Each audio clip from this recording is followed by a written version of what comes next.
എന്താ? ഒന്നുമില്ല. Thank you. Thomas കഴിക്കൂലേ? അല്ല, അവൻ അടിക്കില്ല.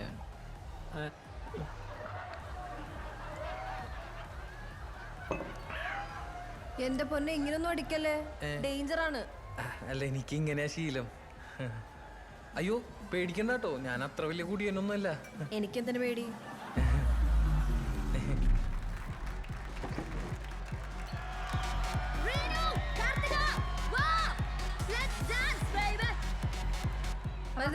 അല്ല, വരാം. ഞങ്ങളൊന്ന് ഫിനിഷ് ചെയ്തിട്ട്. ഇതൊന്ന് നോക്കിയേക്കണേ. ഓ,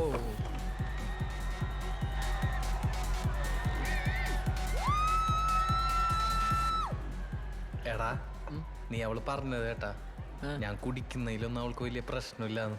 എടാ, അതല്ല, നീ കുടിച്ച ചത്താലോക്ക് ഒരു തേങ്ങയില്ലാന്ന്, അതായത് നിന്നോട് അവൾക്ക് ഒന്നുമില്ലാന്ന്. അങ്ങനൊന്നും അല്ല അത്.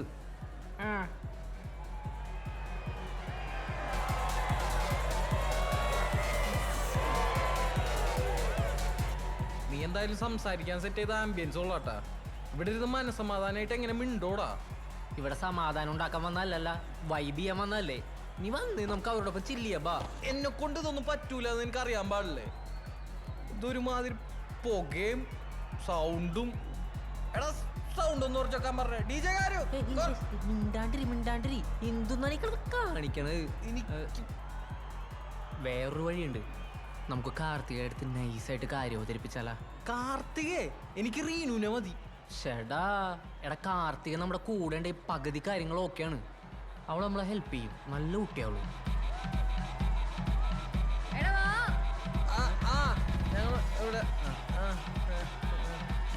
അവന്മാരെന്താ അവിടെ പതുങ്ങിയിരിക്കുന്നേ?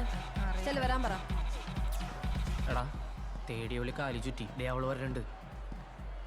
നിങ്ങൾ എന്താ വരാത്തെ? എന്താ വരാത്തെ? ബാ കാർത്തിക, ഇവിടെ ഇരിക്കൂ കുറച്ചേരം. എന്താ? കാർത്തികയുടെ അടുത്ത് കുറച്ച് കാര്യങ്ങൾ ഓപ്പൺ ആയിട്ട് പറയണ്ടേ? മനസ്സിലായി അമൽ ഡേയ്സ്. ഇൻട്രൊഡക്ഷൻ്റെ ഒന്നും ആവശ്യമില്ല. ഞാൻ കമ്മിറ്റഡാണ്. അതിനൊന്നുമില്ലേ? ഓ ഓ ഓ ഇട കാർത്തിക കമ്മിറ്റഡാണ്. Bye, committed. See, no one cares. പിന്നെ എന്താ തുറന്ന് സംസാരിക്കാനുള്ളത്? ഇവന്റെ ഒരു കേസാണ്. എന്ത്? ഇവന് റീനുവിനെ ഭയങ്കര ഇഷ്ടമാണ്. അത് തുറന്നു പറയാൻ ഭയങ്കര മടി. മഹാനാണക്കാരനാ. കാർത്തികനോടാവുമ്പോ എല്ലാം പറയാലോ. ഇപ്പൊ സംഗതി നേരെ ഉൾട്ടയല്ലോ. ഒന്നുമില്ല. ഇതിനാണോ ഇത്രയും ബിൽഡപ്പ് ഒക്കെ കൊടുത്ത് ഞങ്ങളെ പബ്ബിലോട്ടുണ്ടെന്നേ? ഇതവിടെ വെച്ച് പറയായിരുന്നില്ലേ? അവിടെ വെച്ച് പറഞ്ഞിരുന്നെങ്കിൽ അപ്പൊ തന്നെ അടിച്ചേരില്ലേ? നോ. സച്ചിൻ, എന്നിട്ട് UK പോക്കൊക്കെ എന്തായി? അത് ഒരു തവണയും കൂടി അപ്ലൈ ചെയ്താൽ കിട്ടും. എന്റെ സച്ചിനെ, നിനക്ക് നാളെ എന്താന്നുള്ള പ്ലാനെങ്കിലും ഉണ്ടോ? 30 വയസ്സ് വരെയുള്ള പ്ലാൻ അവൾക്ക് ഇപ്പോഴേ ഉണ്ട്. കോളേജ് പഠിക്കുമ്പോൾ എന്തോ ബോയ് ഫ്രണ്ടൊക്കെ ഉണ്ടായിരുന്നു. അത് പൊട്ടിയതോടെ ഇനി നേരെ മാരേജ് വന്ന് നിൽക്കുക അവള്. അതും അവളെക്കാളും പ്രായവും പക്വതയും വെൽ സെറ്റിൽഡ് ആയിട്ടുള്ള ഒരാള്. നീ ആണെങ്കിൽ ഓരോരുത്തർ പറയുന്നിട്ട് UK പോകാൻ പ്ലാൻ ചെയ്യുന്നു. അത് കഴിഞ്ഞ് ചെന്നൈയിലോട്ട് പോകുന്നു. ആരോ പറയാനായിട്ട് ഗേറ്റ് കോച്ചിങ് കെട്ടിയെടുക്കുന്നു. നീ ആദ്യം നിന്റെ കരിയർ എന്താ തീരുമാനിക്കേ, എന്നിട്ട് പ്രേമിക്കാൻ നടക്ക്. ഇതൊന്നും പറയണ്ട. രണ്ടുപേരും ഞങ്ങൾ താമസിക്കുന്നതിന്റെ അപ്പുറത്ത് വന്ന് താമസിക്കാം. ഇതൊക്കെ സ്റ്റോക്കിംഗ് ആണ്. സ്റ്റോക്കിംഗ് എന്താണെന്നറിയോ സച്ചിന്? സ്റ്റോക്കിംഗ് എന്താണെന്ന് അറിയുകയും ചെയ്യും. അതിൽ പൈസ ഇട്ടിട്ടുണ്ട്, പൈസ പോയിട്ടുണ്ട്. ആ കേസ് വിട്.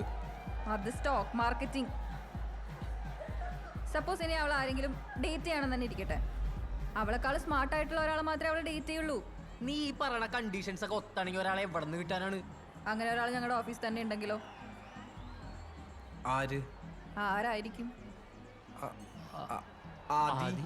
സി, വിത്തിൻ 6 months അവര് നല്ലൊരു കപ്പിളാവാനുള്ള എല്ലാ ചാൻസും ഉണ്ട്. ഇതൊക്കെ കേട്ടിട്ട് എനിക്ക് എന്താ തോന്നണേ? ഞാനിത് അവളുടെ അടുത്ത് സംസാരിക്കണോ? വേണ്ട, അവളോട് പറയണ്ട. സോറി.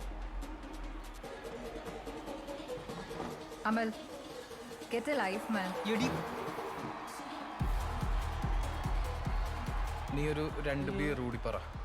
എടാ, നമ്മുടെ കൂടെ ഉണ്ടായിരുന്ന മുതലെന്തേ? തോമസേ, മോനെ തോമസേ. തോമസേ